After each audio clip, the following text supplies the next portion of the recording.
मी जर बोललो की या विहिरीतलं पाणी पेट घेत आहे तर तुम्ही काय बोलणार? असंच घडलंय गोव्यामध्ये. आता गोव्यामध्ये असं काय घडलंय की विहिरीतलं पाणी लोकांनी काढला आणि तो पाणी पेट घ्यायला लागला. हा व्हिडिओ पहा.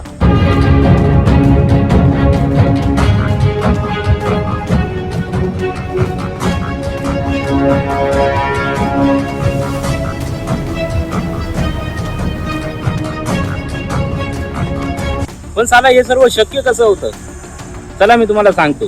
ज्या प्रकारे जमिनीखाली सेंद्रिय वायू म्हणजे मिथेन तयार होतो, त्यानंतर नॅचरल गॅस आणि औद्योगिक प्रदूषण जे असतं, यामुळे जो गॅस तयार होतो तो पाण्यामध्ये मिसळला जाऊ शकतोय. आणि लोकांनी जेव्हा पाणी बाहेर काढलं त्या रस्त्यावरती ओतलं आणि त्यावरती माचीसची काडी पेटवून टाकली. मग तो काय झाला? पेटायला सुरुवात झाला. ऍक्च्युअली तुम्हाला एक गोष्ट सांगतो, पाणी जळाला नाही, जळाला काय? ती गॅस जळाली. आणि हो, आजच नवीन व्हिडिओसाठी आमच्या चॅनलला सबस्क्राईब करा व आमचा यूट्यूब चॅनल देखील आहे, त्यालाही सबस्क्राईब करा आणि इंस्टाग्रामला देखील फॉलो करा. आणि 11K फायनली झाल्यामुळे तुमच्या सर्वांचे धन्यवाद. जय महाराष्ट्र.